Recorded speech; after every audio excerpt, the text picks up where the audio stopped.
You are listening to the Better 2 podcast with DM Needham.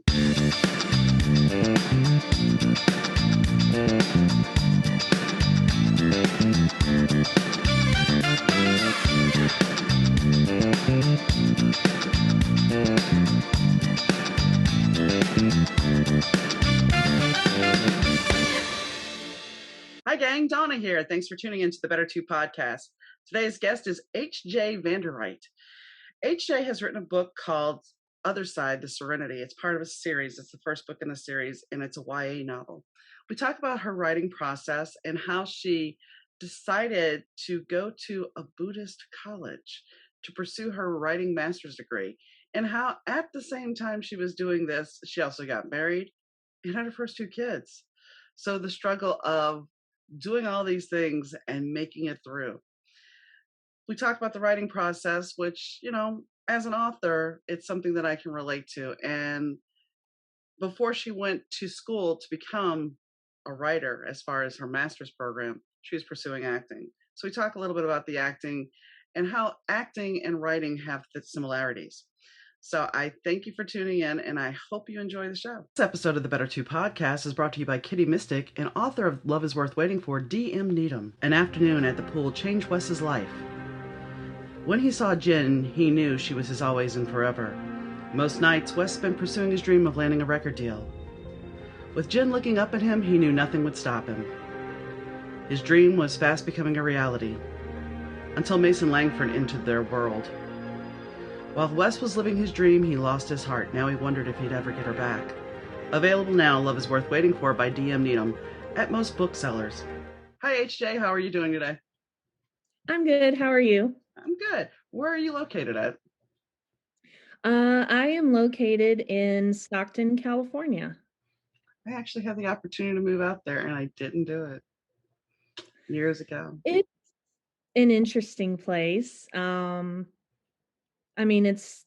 not really where I would have imagined myself moving to 10 years ago, but through a whole host of circumstances, it's where I ended up, and I'm happy. So That's all that matters. And I mean, sometimes life has a way of navigating places we never thought. I had left Chicago and moved back to New Orleans back in 94 or 95, and I was 94. And I had somebody tell me I was going to come back here. And I'm like, there's no way. I'm never going to come back to Illinois. I'm done with Chicago. There's no way. I've been here 27 years since. Yeah. And like I said, I had the opportunity during that 27 years to move to Stockton for a job. And I'm just like, I met a guy. It's nice. I'm happy. We'll stay. So yeah, I get it. Life takes you wherever you're going to go. But it also gives you food for thought as a writer, and that's what you are. So let's take you back to, you started writing when you were 9 years old.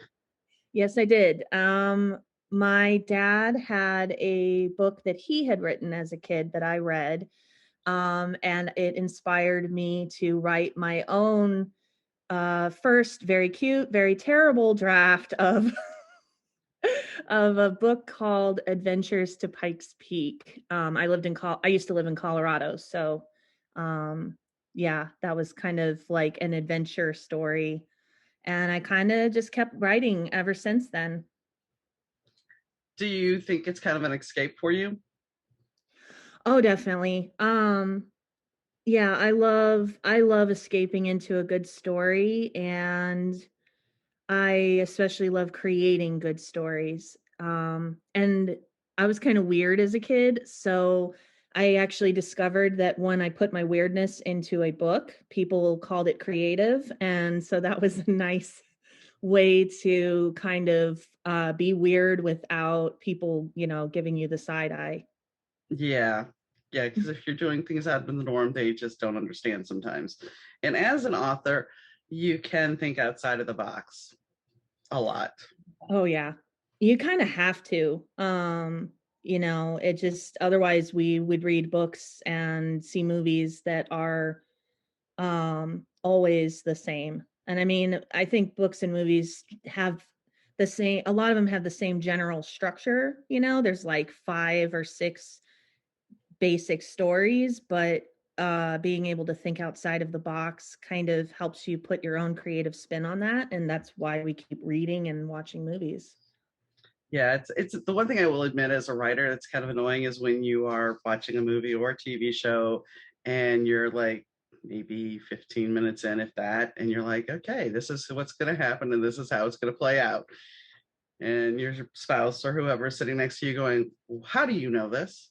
Why do you know this?" And it's like, I'm always happy when they throw it completely off base. And I'm like, all right, you surprised me, because then it's enjoyable. Otherwise, you're kind of like, I enjoy it, but it's not the same. It's predictable to me.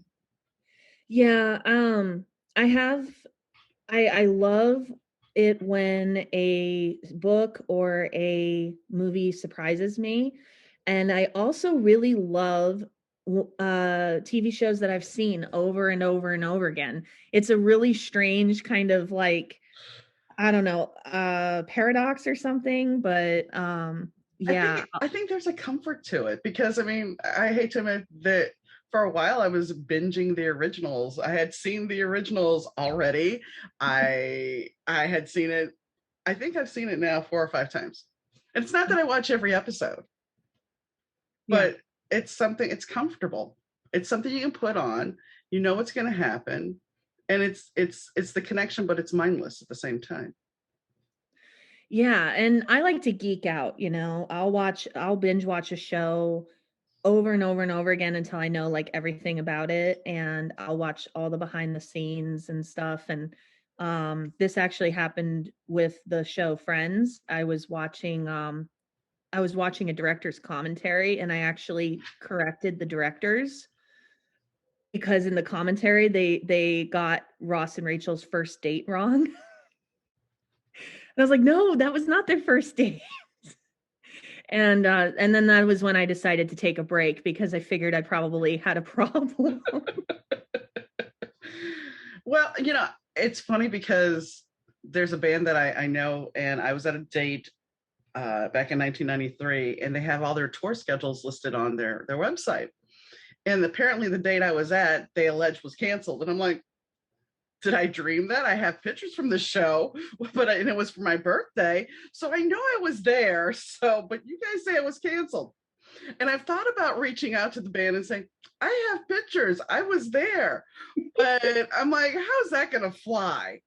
But yeah, I mean, it's weird when you're like, I had this experience, and then you watch this experience, and I'm sure you're not the only one that said, wait a second, that's not right.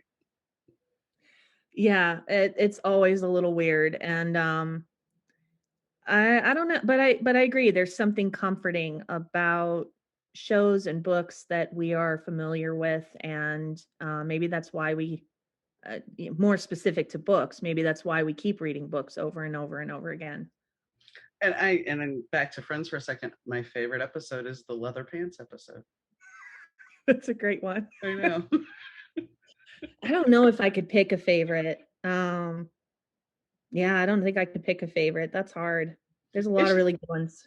I think it's just because I knew friends that had actual friends that had leather pants, and so it was just kind of a when they're talking, he's sitting there saying he's now made a paste trying to get the pants back on. It's just I had this vision of my own friends, and I'm like, okay, yeah, too cool for school, too cool for school. Right. So did you excel in? I mean, you have a master's degree in writing, so this is going to be a silly question.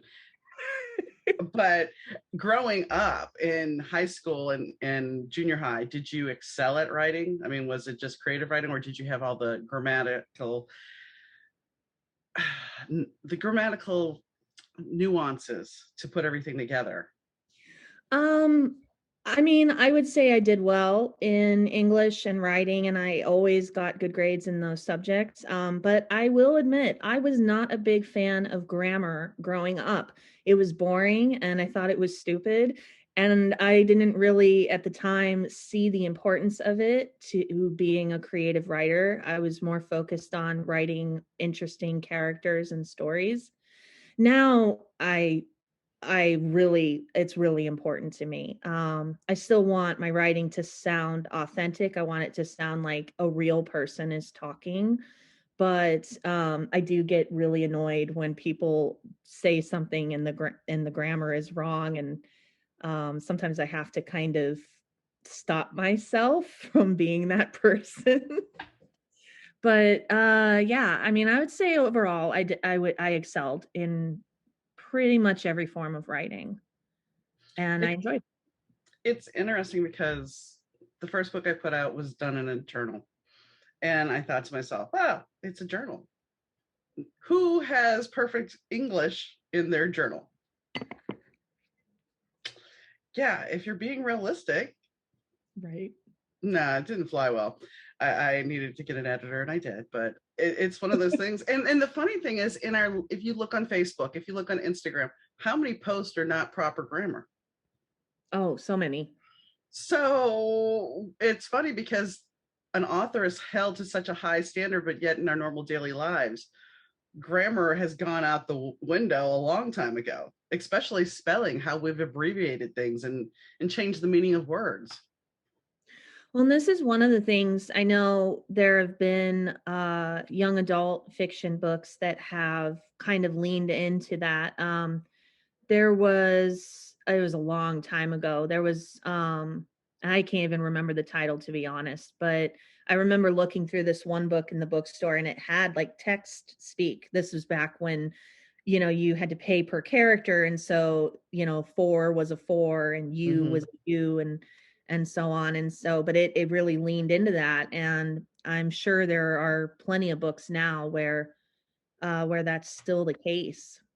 So I think it depends on genre probably, but if you're if you're creating a world, like a brand new world, like a fantasy world, then I think probably it is important to make sure that your writing is streamlined and makes sense because you're painting a picture in that person's mind. Yeah, I agree. I agree. So, what made you decide, since grammar wasn't so important, what made you decide to get a master's degree?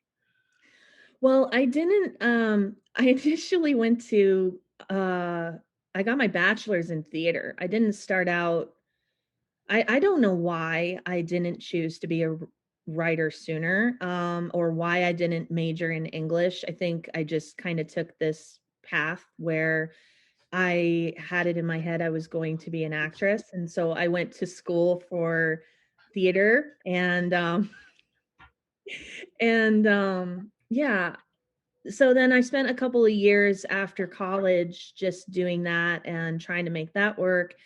And eventually I decided, what am I doing? I should really I was wanting to go to grad school. So I decided I should get a master's in English or writing or something. Like, what am I doing? I had looked at my transcripts from college and it was like English A, writing A, and I was like, what am I doing? I need to go to school for this. Well, and I want to say this, because yes, I did the acting thing as well. The whole thing about acting, you can actually take some of the core values of an actor as a writer, because the main rule in acting is to live in the moment. And if you are truly writing, you are living in that moment. You are bleeding those tears when your character is bleeding those tears. I actually had a teacher in my undergrad who told me that I very clearly think in terms of scenes when I write, which was probably one of the best pieces of feedback I ever got. But yeah, it made sense, I think in that way. And so yeah, my acting background and my theater background, that kind of informed my writing there for a long time and still does, I think. I mean, I don't know that the average person sees it that way. Now, one thing Yeah. I have to ask two of you is, I'm sure you belong to a lot of book groups or writers groups on social media. Do you ever do you ever get your mind boggled when you have someone that says, they pose a question like, "Well, do you like this? What is the worst thing in a novel?" And you can go through the comments and everybody's got an opinion. Like yesterday, somebody asked about cliffhangers, whether Hmm. they liked cliffhangers or not. And you have this whole different perspective that some people are okay with it if this book comes out then and da da da. And it's like you have to get to a point as an author. It's like, they say write for your audience. But if your audience doesn't have a free, everybody has this box checked, what is your audience? You have to ultimately write the story you want to write. Yeah. Yeah, you'll never be satisfied with your writing if you're always writing for other people, especially if you're the type of writer that isn't just doing it to sell books. I think if you are genuinely in it because you want to create good stories and interesting characters and flawed characters, then you'll write the story that makes the most sense for those characters, and they kind of take on a life of their own eventually. Like, maybe not necessarily in the first draft, at least not for me, but usually by about the third draft, like, I'll be reading through and I'll say, you know what, that person would never say that, or that person would never do that, or it makes no sense for this person to be here. They should be, they want to go over here. And it's like they become, I know it sounds strange, but it's like they become their own people, like sentient beings or something. It's No, very strange. But it's so fun to when that starts to happen, because then they can kind of lead me instead of me leading them. So yeah, and that's kind of what happened with my book. Eventually, they kind of started leading me. yeah, I mean, my characters do. I will openly say they do talk to me. It's not that I'm hearing voices, but they do navigate me to where I need to go. I started a scene last night. I finished around midnight. At least I thought I was finished, and then I was going to bed, and then they continue to yammer on afterwards, going, "You need to continue it here." And it's like, no, I'm not going there. I'm going to bed. I have a podcast in the morning. So there's a balance there, and it's like you have to allow the free reign of let them give you the idea, write it out. If it works, it works. If it doesn't, it doesn't. You got it out. And the thing is, you can always use that in a different book if Yeah. necessary. Everybody's like, well, don't throw it away. I'm like, I'm not going to throw it away. I still have a story I wrote back in high school, which is Right. awful, but I still have it. I'll Yep. never use it, but I still have it. So as a writer, you just need to write at times. So I have to ask, are you I know the answer most likely that you're a plotter, but plotter or pantser?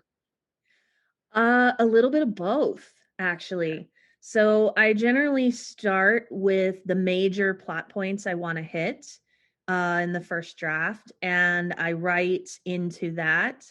Then in the second draft, I will usually go through and add or take away things as needed, depending on if it makes sense.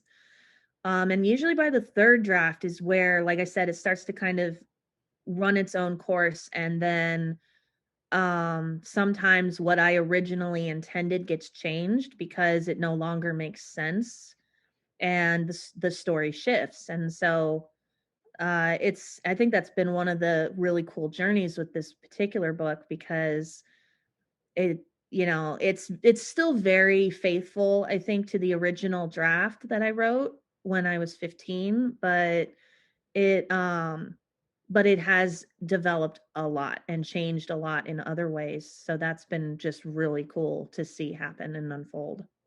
Well, that's the thing. I mean, the story I'm working on, the characters I use, they started out when I was in high school, at least in some basic form, and they've evolved. I mean, how many years of my life have I lived since then? So just like you starting out at 15, you've experienced different things in your life now that have shaped your views.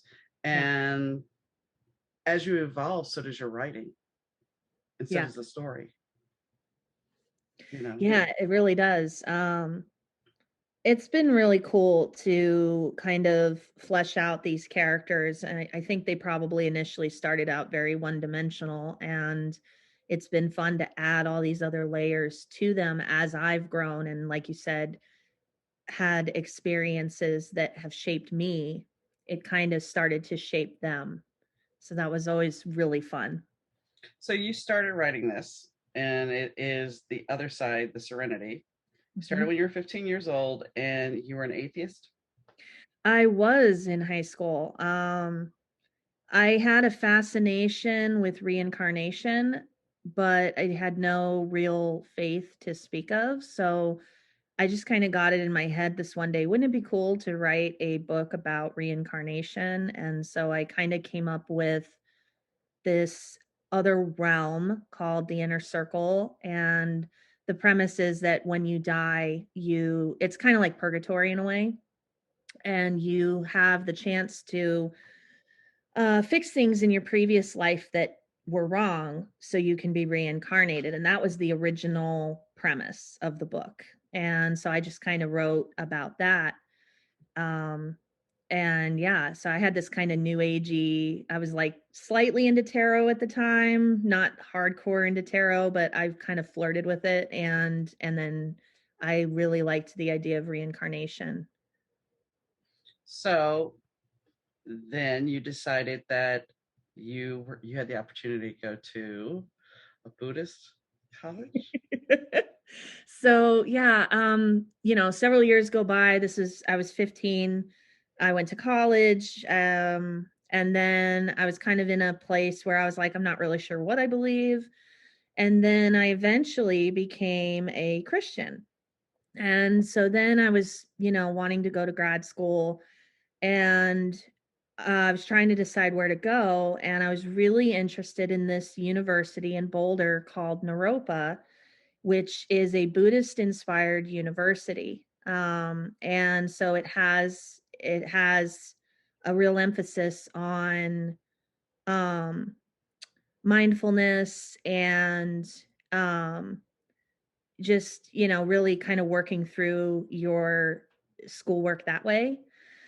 And it's got an amazing writing program that is, I mean, I'd like to think it's world famous. It's probably world famous in like this kind of literary circle, which is like small publishing, zine kind of publishing and that sort of thing. But it's well known in that circle, and it's kind of a big deal. But I wasn't sure if I should go there or not, because I wasn't sure how I would feel as a Christian at this particular school and whether it was right for me. And And it ended up being a really interesting challenge because, I was surrounded by things that, my faith is, kind of frowns upon.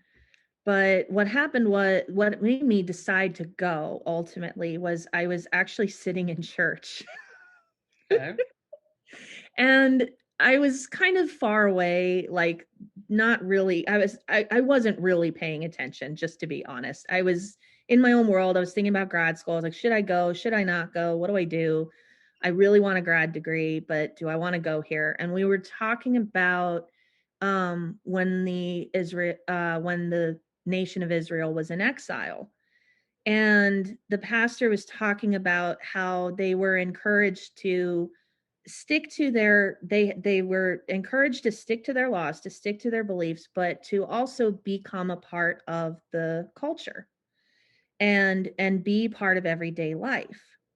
And I think the pastor said something along the lines of, how often do we have an opportunity to be among people who believe something differently than us and learn from them, but still hold on to what we believe? And so I took that as a message that I should go. It sounds, I mean, here's the thing. Sometimes things are presented to us as signs. And if a message is resonating with you, then obviously it's the right thing. Yep.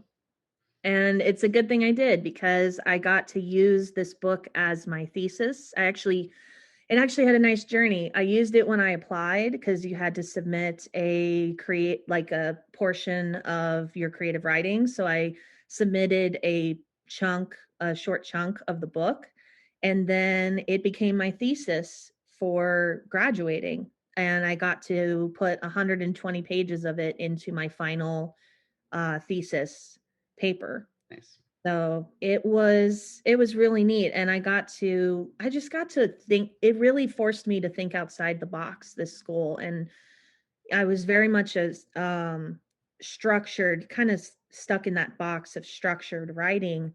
And this encouraged me to try different formats. And I ended up changing the tenses in the book some. Originally, it was past tense all the way through. But then I decided when it's from the main character's perspective, it's in present tense. And when it's from someone else's perspective, like once she goes to this other world, it becomes past tense, which makes sense because she's gone on and left people behind in her past. And so like stuff like that to just encourage me to think outside the box and do it a little differently was just really neat. And has it been well received? So far, I'm still, yeah, I've gotten 6 reviews. So if you read the book and would like to go review it, please do. But they've all been good, and everyone I've talked to who's read it has loved it and thought that the world that I created was really interesting, which and unique, which is probably the best compliment I could get because as I said, that is really important to me that the world is unique and the characters are unique. Yeah. I Yeah. mean, you're putting a piece of your soul out there, your piece of Yeah. your heart. And I don't think everybody realizes what a writer really does. Like you were saying, if you're there to churn out a book every month, which congratulations, I've done one book in 1 month, and the rest of my books take forever, and I'm not lying. And it was rewarding. I'm happy with the story I wrote in a month because ultimately it ended up being a little over a month when all was said and done because I ended up changing little things. But the fact of the matter is, it's part of my heart. I'm not just going to go, okay, I want to make sure it works. I want to make sure it's a good story. So putting it out there, it's it's it's opening yourself up. And I know people are like, well, just it doesn't matter. It's just a review. Yeah. And so far I've been very fortunate. I haven't had any bad reviews, but it's just one of those things where it's like you have to take it with a grain of salt. And in the social media days, I've talked about this before. Somebody on TikTok had posted about Goodreads, and Goodreads is now sometimes somewhat toxic. But apparently, somebody wrote a 1 star, gave a 1 star review, and said they didn't like the genre of the book. They didn't read the book. Didn't read the book because of the genre, but gave it a 1 star. Okay, so somebody's just gonna. I mean, you can report that. Maybe they'll take it off. Maybe they won't. But at what point is the review system flawed? Yeah. Well, and I think Amazon actually, it seems like I read somewhere that they have done, they restructured it to try and weed out that kind of thing. And so hopefully there is a way to do that because that's really unfair. Like if you don't like a genre, fine, but you know, don't judge it if you've never read it. No. And if you aren't going to read it, then don't rate it. Like, Well, and that's somebody had I was talking one of my friends, writer friends, the other day. Somebody had given her a 1 star review, and they said they didn't finish the book. Well, she took some of her personal life experiences as a 19-year-old, and she's in her 50s now, and put it in the book. mhm. And the person's like, I didn't finish this book. I'm giving it 1 star because there's no way a 19-year-old girl would have done this. Okay. And it was in the sexual nature. It was she got into some toxic situations, and it wasn't all true, but some of it was true. And I said to my friend, I said, obviously certain women when they hit 40 and 50 years old somehow forget what they were like when they were 18 and 19 years old and the bad choices they made. I mean, that's the trick of it. You have to be able to look back and go, okay, yeah, when I was 18, I was an idiot. Yeah. I mean, even if you weren't really an idiot, there's still a little bit of an idiot in us when we're that young because we think we're invincible. And I think that's one of the other challenges in writing YA fiction as I'm in my 30s. So, and I mean, I'm a mom, so I have to access my memories frequently. And I have to try not to make my teenage characters too mature Hmm. because I have to try to remember what I was like as a teen. And as a teen, I was goofy and inappropriate.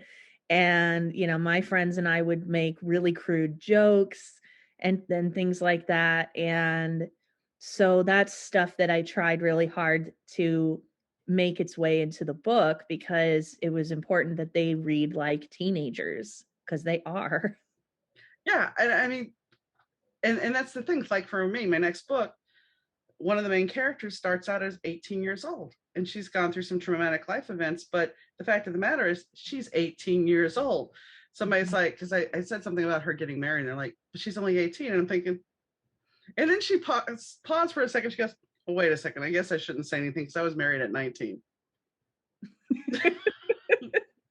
No, there are 18-year-olds who get married. Like 17-year-olds, and it's funny though, because we, like I said, it's like we get to a certain age and then we forget that we were ever that way. And it's like I remember very well how I was. But a lot of people, I think they don't want to acknowledge that they were that person. And so therefore it Yeah, there's probably things that they would rather forget. And that makes I can understand that mindset. But I mean, for me as a writer, I don't want to forget any of it because if I forget it, then I can't use it. And especially in this particular genre, it's really important that I don't.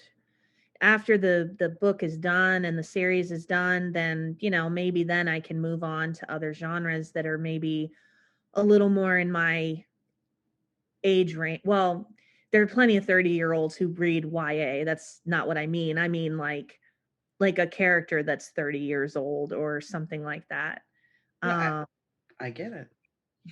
I do. I mean, my books are set in the 80s, and some people, well, why the 80s? Well, I grew up in the 80s. I mean, that was when I was in my late teens, and early teens to late teens and 20s. That's when I started experiencing life. And life then, we didn't have all the technology. So yeah. there's the other challenge of what I'm writing, because you don't have everything at your fingertips like you do now. hmm So it's really strange.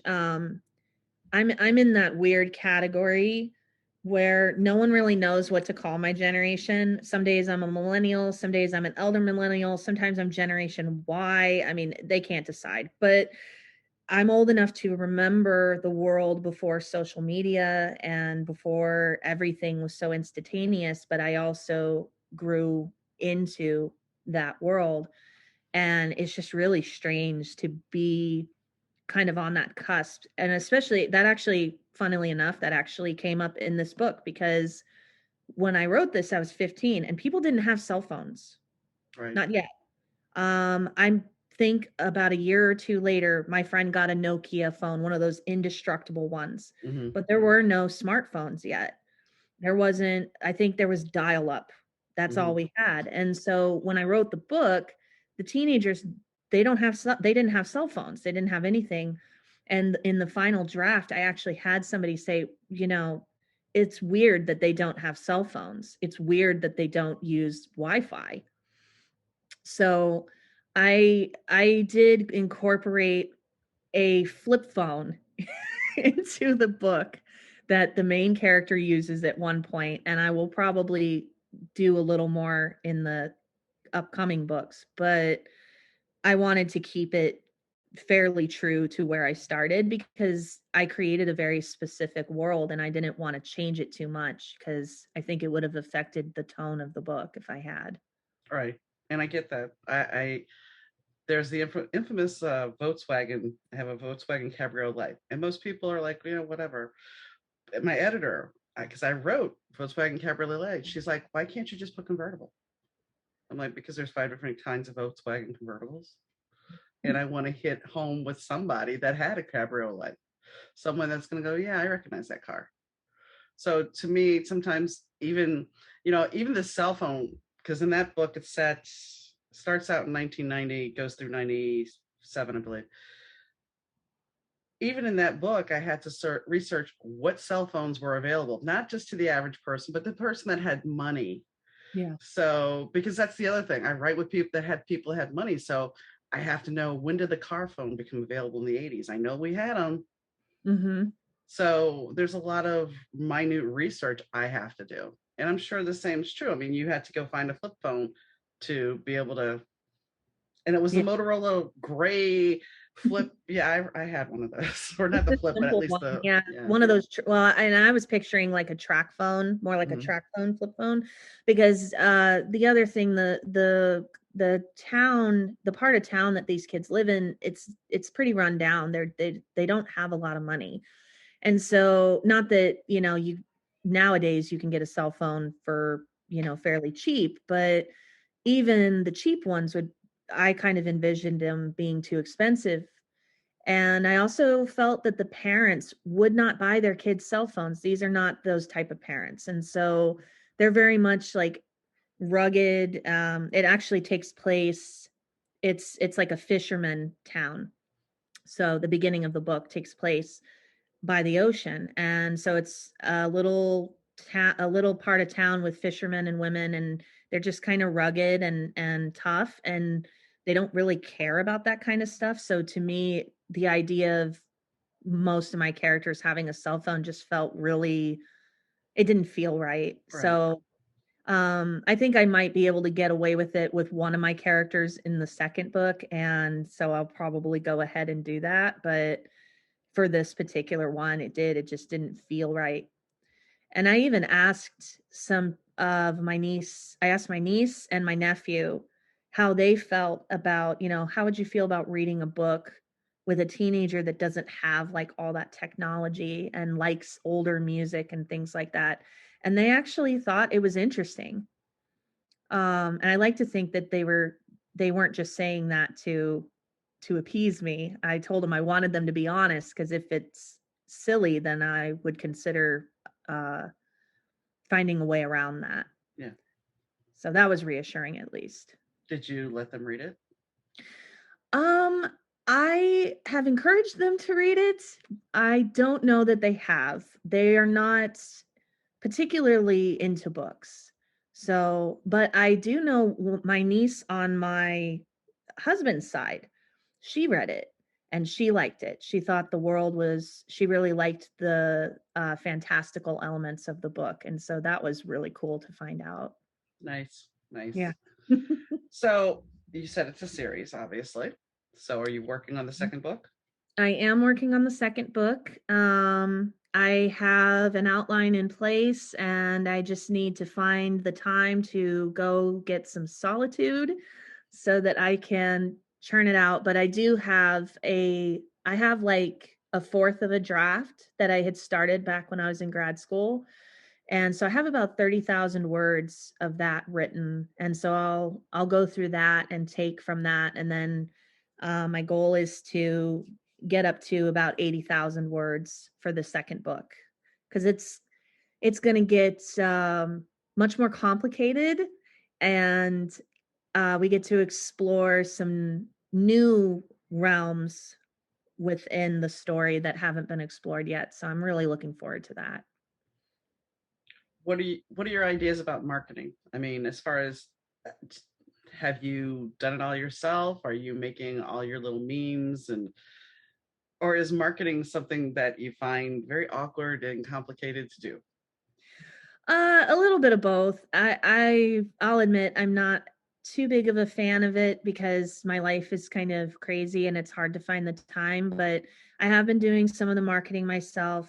I have had some help from a book marketing person named Mary Waluski, and she's been really wonderful. She actually she helped me with the find out about podcasts, and so we have a couple things in mind to do to get the book out there. I'll probably run some specials here pretty soon to kind of amp up the book. But yeah, I've just been sharing on social media and just talking to people about it. That's all you can do. I mean, there's so many books out there now. It's hard to grasp the audience. There are book parties on Facebook that you can do, but I don't know that there's always a lot of participation. Yeah. I do also blog a little bit on my writer website. So I try to keep up with that. I've posted about each character, like a little blurb about them, and I've done some writing prompts.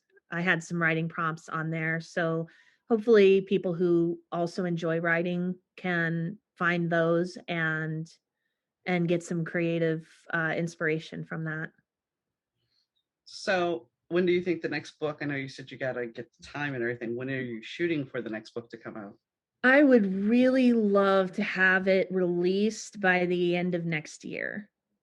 If I could get the time to sit down and carve out that draft, I think I could get it done, and that would be my goal, is to try to get it out by the end of next year. Hopefully, I mean, I Yeah. It's probably yeah. ambitious considering that this book took so long for me to actually release. My follow-up to my first book, My Days, I finished the first draft back in 2019. It was done. I had already had the second, another book, Love is Worth Waiting For. I had that one finished, and I was like, I don't like the draft. I'm done. Not going to do that. I'll put the Mhm. other book out, which I did. And then I'm like, all right, I'm going to start again. And so I started tinkering, and it's like, okay, all of a sudden, this other character from that other book decides he wants to be involved with one of the main characters. And it's like, off to the races we go. And I'm still, here we are 2 years later, and I'm still messing around with this. However, I appreciate that he came in because it has changed the whole diversity of the story. But yeah, I mean, I thought I was done again. I had my editor lined up 3 times this year, and I've blown every date. She was like, it's okay, I'm overwhelmed anyway. So it all worked out, but it was just okay. So I'm not releasing a book this year. I hope to have it out next month, but it's not happening this year. Hopefully it'll happen next year. Life Right? life happens. I mean, life It's true. happens. And I really wish that I was a writer who could write in the thick of noise and chaos. But I really do benefit from being off grid. And actually, the best time to write, for me, is when I'm on the Amtrak train. Okay. Because, yeah, because there's no Wi-Fi, there's no TV, and you're surrounded by interesting people who are coming and going, and beautiful scenery that you can look out the window at, and it forces you to find something else to do and be creative. And so the last train ride I took, I wrote like all these poems, and I think I wrote like a short flash fiction piece. And then on the way back, I was actually going to a writing residency for the week. And so on the way back, I was doing my final essay from that week because I had to submit it. And and yeah, I got it done on the train and submitted it when I got into Sacramento. So Nice. I had, and I got to read, which is always great because I never get to sit for more than, like, a morning coffee to read a book. And so it takes me a really long time to get through books these days. So I love being able to just sit and read. And that's the thing, as an author, sometimes you don't have enough time to read and write. And I tend not to, because I like what I write, and I like the genre that I write. So therefore, I don't read a lot because I don't want somebody else's ideas to bleed into my ideas. So it's Yeah. like I can't read as much as I would like to read because I don't want to take over somebody else's ideas. I relate to that. I kind of feel the same way. I have to be careful the things I read. Right now, I am reading more nonfiction than fiction, so I don't think there's a whole lot of danger there. So that's good. But yeah, I would like to eventually get to a point where I'm reading fiction, more fiction again. Yeah, I mean I'm sticking to nonfiction as well because it's not gonna bleed in, and Yeah. it's safe. Yeah. But I Sure. mean, authors are like, yeah, I read a lot. Yeah, I do too, but I only do it when I'm not cross contaminating. Yeah. So I take it, I know you're a mom, so that's most likely what is keeping you from doing a lot, correct? Yes, I am very busy being a mom. I have 3 kids, and, my husband tends to work away from home, so I am with them by myself for a few days at a time before he comes home. So, yeah, that definitely makes it more of a challenge for me to sit down and carve out writing time, because 'cause they're Yeah. all young. I have a one-year-old, a five-year-old, and a seven-year-old.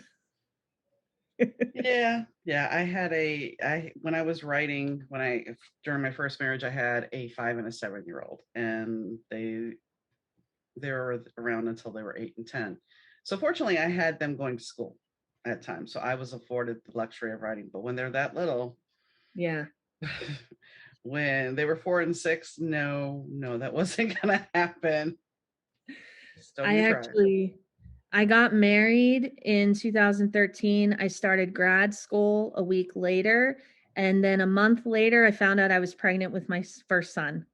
Wow. So It was eventful, yeah, and it actually took me an extra year to finish my grad degree because I had my first two while I was attending, wow. and so I had to take breaks along the way. And so I took a slower pace. I think it took me 3 years, 3.5 years instead of two, but But I did finish. exactly, I was gonna say, but you did finish, and that's what's important. And I told people you have to really want it. You have to really want that degree if you have kids and you want a grad degree, you have to really want it because it is hard to do, but it is totally worth it. So, Well, and then you have, dare I say, pregnancy brain. oh yeah. Yeah, that made writing and uh as they call it in Europa, contemplative thinking. Um, hard to contemplate when your brain is, chock full of all these pregnancy hormones and new mom hormones, and you're like, you can't even finish a sentence talking to someone, let alone write something profound. Profound. What's that? Oh, I have no idea. I get. I can only imagine. I've never been pregnant, so I can only imagine. But I mean, having kids alone will mess with your head. Yeah, I mean, you're tired, that's a big part of it, and you're juggling a lot all at once because you have this whole tiny person that you are responsible for who cannot do anything for themselves at all, and people who you don't realize how much you have to do for a baby or a kid until you have one and realize what they can't do for themselves yet. Yeah, Luckily now they're older, they can do a lot of stuff for themselves, so that's a lot easier, but yeah. yeah. But that 1-year old's creeping into the 2-year-old, so that means the terrible twos are coming. I actually didn't find the 2s as bad as I found the 3s. Okay. 3s are the ones that nobody tells you about 3. 3 is the one that makes you wanna tear your hair out. 2 is just mildly inconvenient, um, but 3 is the one that makes you wanna tear your hair out.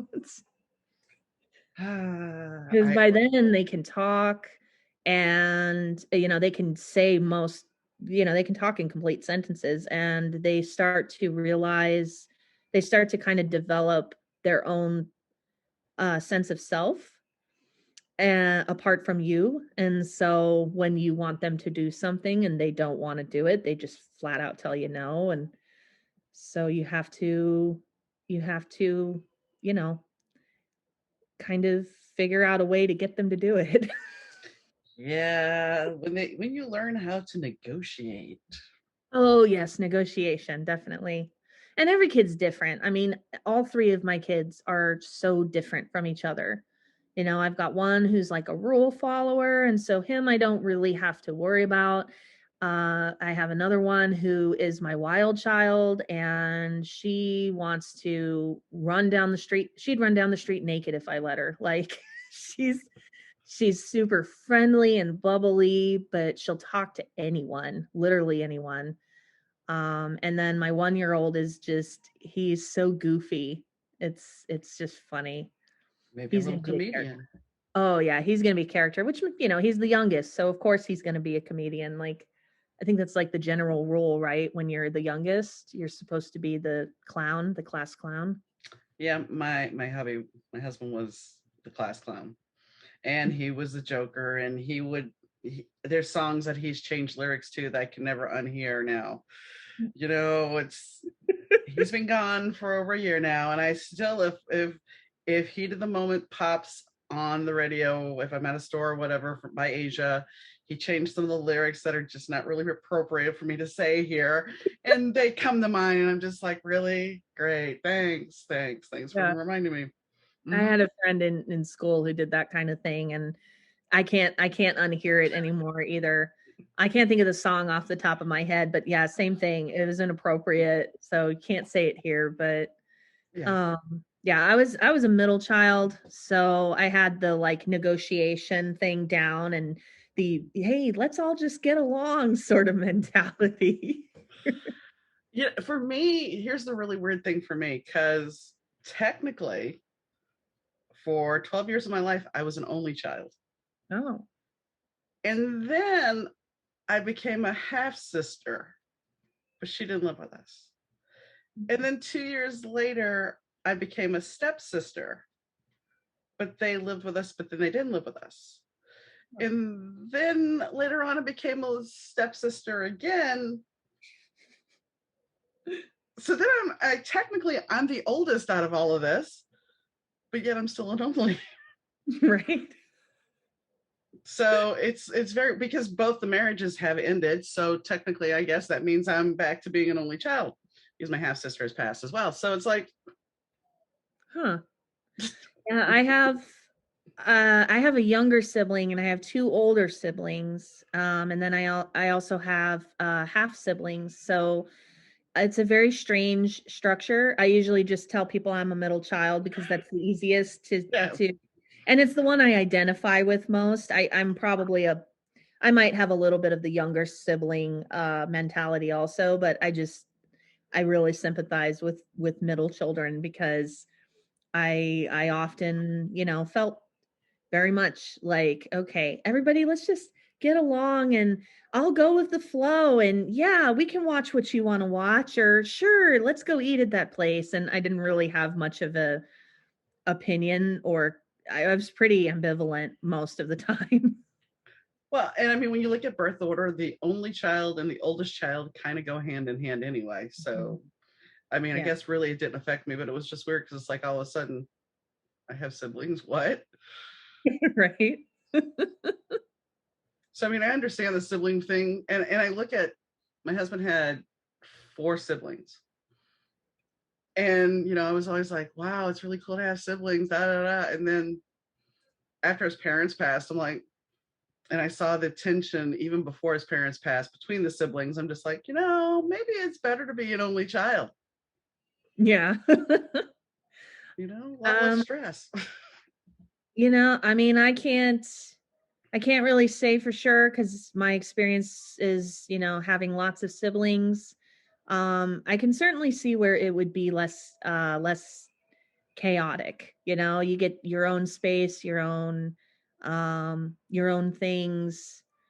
But it But sucks at playing board games. yeah, that would not be fun. No, not by yourself. One Christmas, I wanted a Barbie dream house, and I was over at my grandparents' house. I don't know why I was there for Christmas Eve. Maybe they had a Christmas party. I don't know. When they came to pick me up, they had this giant chimney-looking bag and had all my Christmas presents in that Santa brought. And yeah, I opened them up, and there's like, I think 20 board games. And granted, we played a couple of them, and I took them over to my friend's house, but there was this thing called Gnip that I really, really wanted. It was just 3 balls, you had paddles, and you had to hit it back and forth. As an only child, I You're like, how am I supposed to do this? mean, yeah. So, I mean, I don't know what my parents were thinking. I really don't. Just because I wanted that didn't mean it was a good choice. Right. And half Maybe the other board games I was just kind of like, okay. they might have had the like best of intentions to play the board games with you. Like I know like I think my husband and I are kind of like that. We went through a phase where we were buying board games and we really did have the intention of sitting down and playing them. I'm not huge into board games. Like I'll sit and play one if someone invites me, but it's not really something I like am hankering to do. Whereas my husband really, really does love them. And so, but we don't sit down and play them that often because the kids are so young. So they're just kind of sitting in the closet waiting for them to get old enough for us to do it. Well, at least you have the intention. I don't know what they, like I said, I don't know what they were thinking. I mean, I Yeah. think we played a couple of the games maybe once, and it was like I had to beg, but it's fine. It's just one of those things where I look back and kind of laugh, going, "You got the only child board games." I can understand if I had siblings or something, but at that point, there were no siblings. It was just Yeah. me and them. So anyway, yes, more from my screwed up childhood. But hey. Hey, it makes Anyway, good fodder for the book, right? oh yeah. I mean, that's I actually had somebody tell me with everything that I've been through in my life, how did I handle it? And it's like, I just did. It was life. And they're like, but you turned out okay. And I'm like, yeah. And ultimately, here's the thing: it gave me fodder for my writing, and it gave me it has allowed me to be able to talk to a diverse range of people on the podcast Oh yeah, definitely. because somebody Well, can and come. Go ahead. oh, sorry. No, I was Yeah. just gonna say, yeah, your experience, I think it depends on I do think some of it depends on perspective. Like if you are of the perspective that your experiences shape who you are, whether they're good or bad, then I feel like that makes it easier to navigate the difficult times. I would also argue that having faith makes that easier too. At least for me, it does. But yeah, I mean, all that stuff is. I've had people ask me that question too, like, "How did you turn out so normal?" And I'm like, I think normal's relative. So, what I don't know what you consider normal, but I would not call me normal. Well, I mean, here's the thing: it's kind of like the definition of love. You Yeah. know, because what does love mean? Are you in love with somebody or do you love somebody? And that was Mhm. something that was posed a lot when I was younger. People would ask that question. It's like, aren't they the same? No, they're not. Okay. So what is normal? What is normal to me may not be normal to you. And I think that's it goes back to something I've talked about with another guest about expectations. We have this expectation of what normal is supposed to be. You're Yeah, normal. I mean, is somebody saying you're normal because you're married and have kids? exactly. Yeah. Which is probably, yeah. I mean, I guess I And I'm guess not. I I didn't mean to probably trouble. am. No, I Go know. ahead. I guess I probably am more normal now in the conventional sense because yeah, I have kids and I'm married and I take the kids to scouts and all that stuff. But I would say that I'm just kind of quirky. Well, and this is what I was going to say. If from a cursory look, somebody can look at you and say, "Okay, well, let's see. She's married. She has kids. She does the family thing. So these are all normal things." This is somebody that would basically say, "How are you?" And you say, "Fine," and they're like, "Okay, this is the cursory check. We're not going to dig any deeper. I see what you are, and that's it. The cover is there. I'm not reading the blurb. I'm just looking at the cover." Where if they read the blurb, it would be like, "Oh wait, there's more to this." So I mean, putting it in book terms, that's the easiest way to do it. When people look at me, they're like, "Oh well, you're a widow now." I'm like, I hate that word. Don't call myself that. When I got divorced, I was single again. I'm single. That's the way it is. Yep. I was not I was a stepmom. Well, the some people are like, well, you're not a mom because they're not your kids. I did everything a mom had to do I was the primary caregiver. So don't sit there and say they weren't my kids. I'm not a mom, because at that time, they were my kids. Yeah. And it's the like I said, this is the book cover. We're just going to judge it. And if they're not your biological kids, okay, so what if I would adopt them? And this was family that would tell me this. Yeah. So it got to be an interesting discussion, because it's like, why are you telling me this from your perspective? Yeah. Read the blurb. Yeah. And maybe that's what we need to do. Quit looking at the cover and read the blurb, because you can actually see if somebody's hurting. I've been watching the documentary on with Leah Remini. I'm not going to say what it is, because I don't want them to come after me. But I mean, I find it very interesting that, and I had talked to somebody previously on the show about being in a cult, and it's very interesting how people will be so focused on a certain point that they will dismiss anything else, because this is the image. And here's somebody suffering, and this is the reason I bring this up. Somebody is suffering. They're wanting to get out of this. They want to, and the only way they can see is to get out is by killing themselves, because nobody is listening. They're just looking at the cover. Oh, well, you're functioning. You should be fine. So yeah, I think we need to start reading the blurb. We really do. Read more blurbs. Yes. Anyway, sorry I got off on a weird tangent. Oh, that's okay. Tangents are good. So your book's available on Amazon. You have an Instagram account. You have a website. Are you on Facebook as well? I am on Facebook as well. Yes. Okay. All under H.J. VandeRiet. All right. And the name of the book is Otherside, the Serenity. Is there anything else you would like to add? Oh, let's see. I guess just that I hope people enjoy the book, and yeah, I just want people to enjoy the book. So go check it out and be interested. Read the blurb. And if you like the book, leave a review.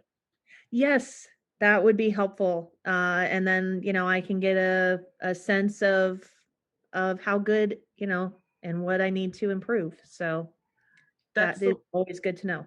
That's the one thing, people, they'll leave the star rating reviews without leaving a review. And the problem with that is you're not giving me anything to know what I can tweak and make better. Yeah, I like constructive feedback. It's how I grow. It's how I grow. I grew and continue to grow as a writer. So, preferably something beyond "this is really great" or "this really sucks." Something with a little more meat to it, and I will definitely read it. So, well, I thank you, HJ. I really appreciate you coming on the show. Thank you for having me. It's been fun.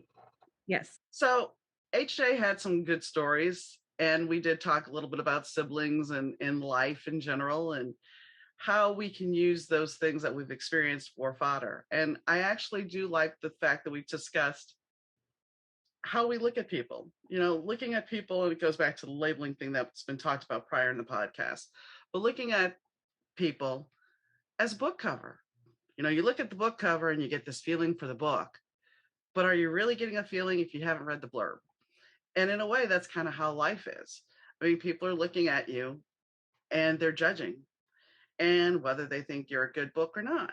So you kind of have to look at that blurb to get a little bit more detail, to see if this person is actually the person you need to be hanging with. I think that makes sense, at least a little bit. And it's a very, dare I say, dumbed down version of looking at the way life works and how we act with people. So if you want her book, the links are in the notes. And, if you want to support the podcast or you want to be a guest, reach out. Donna at thebetter2podcast.com. We have the website. All the episodes are there, better2podcast.com. And we're on social media. You can find us there. If you go to the website, all our social media links are there. So I thank you as always for tuning in, and I hope you have a wonderful day. And catch you next time. Bye. You are listening to the Better 2 Podcast with DM Needham.